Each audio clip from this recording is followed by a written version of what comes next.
Welcome back to my YouTube channel. ಇವತ್ತಿನ recipe ಏನಂದರೆ ಸಿಂಪಲ್ಲಾಗಿ ಬಿರಿಯಾನಿ ಹೇಗೆ ಮಾಡೋದಂತ ನೋಡೋದು ಬನ್ನಿ.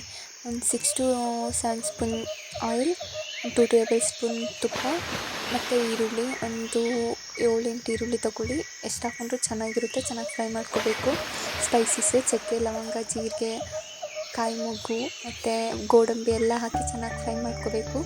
ಶುಂಠಿ ಬೆಳ್ಳುಳ್ಳಿ ಪೇಸ್ಟ್ ಹಾಕಿ ಹಸಿ ಸ್ಮೆಲ್ ಹೋಗೋ ತನಕ ಹುರ್ಕೋಬೇಕು. ಮತ್ತು 3 ಟೇಬಲ್ ಸ್ಪೂನ್ ಅಚ್ಕಾರದ ಪುಡಿ ಹಾಕಿದ್ದೀನಿ. ಫುಡ್ ಕಲರ್ ಏನೂ ಬೇಡ, ಇದೇ ಚೆನ್ನಾಗಿ ಫ್ರೈ ಮಾಡ್ಕೋಬೇಕು. ಮತ್ತು ಒಂದು 5-6 ಟೊಮೊಟೊ, ಒಂದು 7-8 ಹಸಿಮೆಣಸು ಹಾಕಿ ಚೆನ್ನಾಗಿ ಫ್ರೈ ಮಾಡ್ಕೋಬೇಕು. ಒಂದು ಅರ್ಧ ಟೇಬಲ್ ಸ್ಪೂನು ಅರಿಶಿನ ಮತ್ತು ಹಾಕಿ ಚೆನ್ನಾಗಿ ಮಿಕ್ಸ್ ಮಾಡ್ಕೊಂಡು ಚಿಕನ್ ಹಾಕಿ ಚೆನ್ನಾಗಿ ಮಿಕ್ಸ್ ಮಾಡ್ಕೋಬೇಕು. ಮತ್ತು ರುಚಿಗೆ ತಕ್ಕಷ್ಟು ಉಪ್ಪು ಹಾಕ್ಕೊಳ್ಳಿ.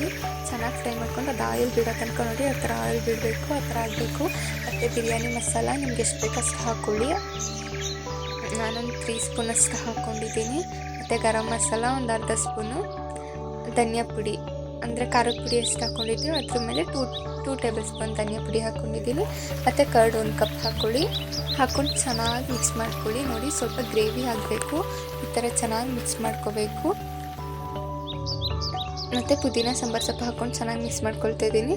ಮತ್ತು 3 ಸೇರು ಅಕ್ಕಿ ತೊಗೊಂಡಿದ್ದೀನಿ ಗೈಸ್. ನಾವು ಮನೆ ಅಕ್ಕಿನೇ ಯೂಸ್ ಮಾಡೋದು, ಬೀಟಿ ರೈಸ್ ಆ ಥರ ಏನು ಯೂಸ್ ಮಾಡಿಲ್ಲ. ಮನೆ ಅಕ್ಕಿನೇ ಹಾಕಿರೋದು. ನಿಮ್ಗೆ ಯಾವ ಅಕ್ಕಿ ಬೇಕು ಅದನ್ನ ಯೂಸ್ ಮಾಡಿ.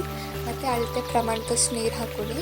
ಮತ್ತು 1 ನಿಂಬೆಹಣ್ಣು ಕಟ್ ಮಾಡಿ ಹಾಕ್ಕೊಂಡಿದ್ದೀನಿ, ರುಚಿ ಚೆನ್ನಾಗಿರುತ್ತೆ ಅಂತ ಹೇಳಿ. ನೋಡಿ, ಒಂದು ಸ್ವಲ್ಪ ಬೆಂದಾದ್ಮೇಲೆ ಅದನ್ನ ದಮ್ ಕಟ್ಟಬೇಕು. ನೋಡಿ, ಬಿರಿಯಾನಿ ರೆಡಿ ಆಗಿದೆ. ಎಷ್ಟು ಹುಡಿಯಾಗಿ. ಈ ಥರ ನೀವು ಒಂದ್ಸಲ ಟ್ರೈ ಮಾಡಿ ನೋಡಿ ಸಿಂಪಲ್ಲಾಗಿ. Thank you.